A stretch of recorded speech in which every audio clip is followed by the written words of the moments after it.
Jalen Williams is here. So you said earlier on First Take that you haven't slept.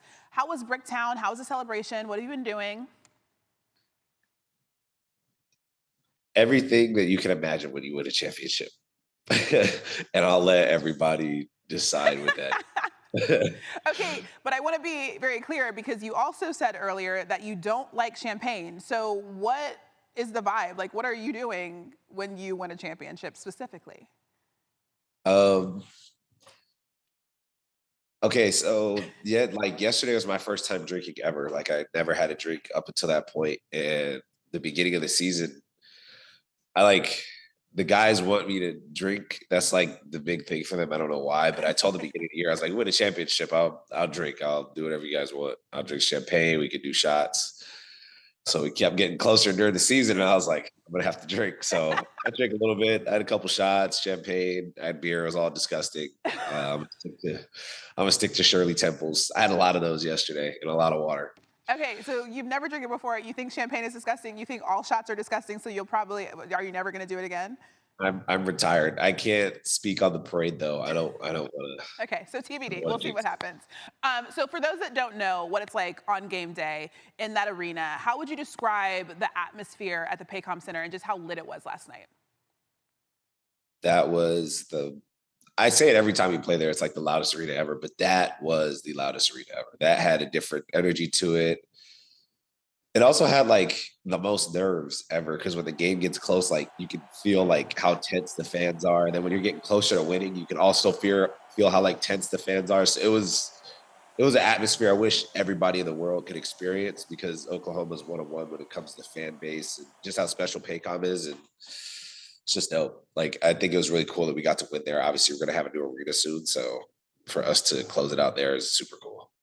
One thing that the Paycom Center has is a lot of popcorn, apparently, because we saw you post-game with the biggest bag of popcorn that I think I've ever seen in my life. Where did it come from, and have you eaten all of that popcorn?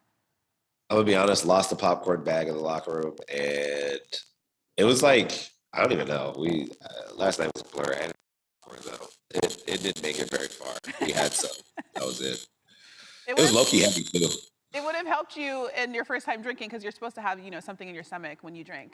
So that could have, helped out a little bit.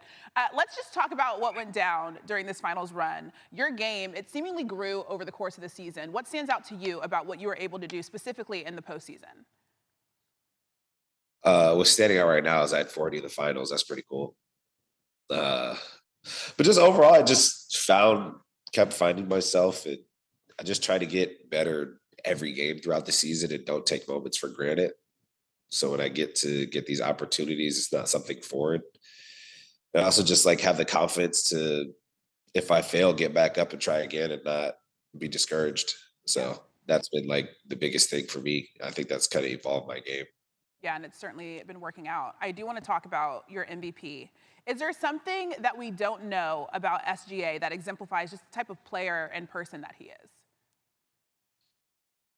Honestly, you guys probably saw it yesterday with just like how he kind of like introduced me to like his trophy and just how he kind of keeps the whole team in it. I think from a leader standpoint, that's where he's like grown up, I guess, for lack of better words. Like he's just gotten way better as a leader. Like he understands how to motivate our team without saying anything and keeping us involved. And he also like gives us a lot of credit even when we're not at our best. Like he takes the fall for a lot of times when we fell short. He played well.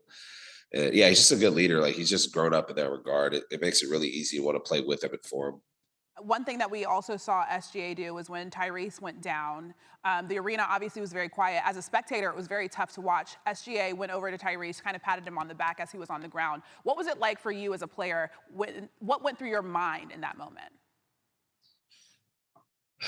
Yeah, just try to say like a little quick prayer. I mean, it honestly, like the competitor in me wanted him to play, obviously, and he was off to a hot start.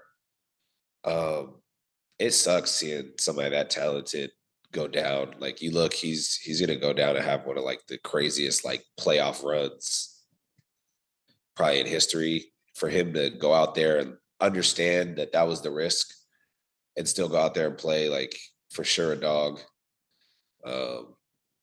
I got to tip my hat to him, but it definitely does suck watching like one of your peers ultimately go down, and he's obviously a bright star. Hopefully he has a speedy recovery, good surgery and all that, but it definitely sucks. Yeah, he's been super clutch, especially in these finals. I don't know if you've heard the discourse around your team because you guys are so young, right? There's seemingly so much runway moving forward. Have you heard about people talking about whether or not you guys were going to be the next dynasty, and what is your reaction to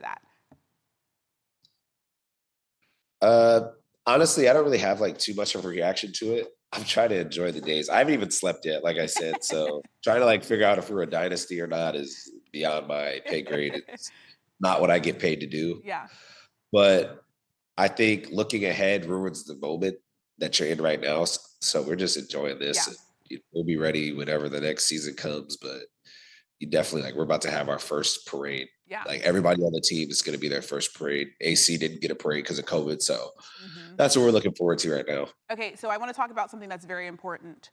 I talked to your brother at the draft last year about whether you or him were best dressed. I feel like the style competition on your team alone is very tight. Who would you say is the best dressed player on your team? I can't say myself, right? Or can I? I mean, you can, but I feel like, a lot of people would have something to say about it. I don't know. Yeah, I mean, obviously everybody's going to say Shea, rightfully so. Like, I don't know. I'm up there. We have a very well dressed team. You have Wiggs, Lou, Hart, Chet when he decides he doesn't want to wear a tech fleece, J. Will when he doesn't want to wear a tech fleece. So we got a good group of good dresser. Alex Dukas is another good one. AJ Mitchell. You guys don't really get to like see a lot of them, but we got guys that can dress on the team for sure. So it's like some friendly competition, especially when we go shop. But if I had to give somebody the MVP, who would you give it to? Yourself? I'm just gonna give it to Shea. I mean, he's got all the MVPs. He wins it all. Okay, so you might as well just get another one.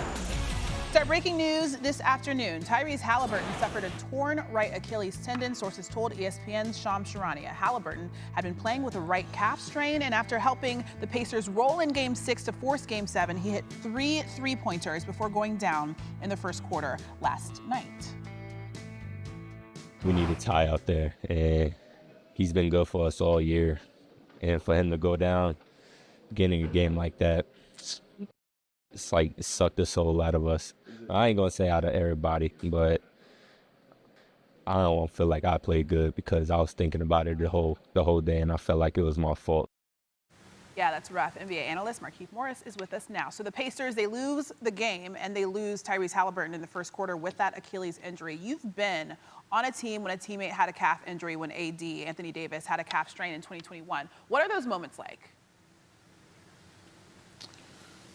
Those are always tough moments with just like a player going down mid-game, right? And then Tyrese Haliburton's fashion, like last game he played so well with the same injury, so you wanted to see more of that. And he started this game off with great pace. He hit 3 threes early on, so it gave the team a lot of juice. And in that moment when it happened, I know it like Obi said, it sucked the life out of the team, right? Emotionally they still push forward, but when the head of your team, like what they call it, when the head of the snake goes down, it's really hard to to figure things out on the move, right? Because they haven't played without him in a long time. He's been in the entire playoffs. Obviously he was hurt before, but just his presence, just his his floor leadership, his team leadership, that hurt the team a lot. Yeah, and he's been so clutch in these finals. I would imagine him going down, just like he said, sucked the air out of the team as a whole. All right, so let's talk about the other side, the MVP, completing a historic run, Shai Gilgeous-Alexander. He capped off one of the best individual seasons in NBA history, becoming just the 4th player ever to walk away with all these accolades in a season. The scoring title, first team All-NBA regular season MVP, and NBA title in the finals MVP. So Markieff, after this amazing season, you think that SGA still has room to improve. In what way? First of all, I just want to tip my hat, man, to be in that, in 4th player all time, to be in that those categories makes you a great player. So I want to tip my hat to the great season that he had, man.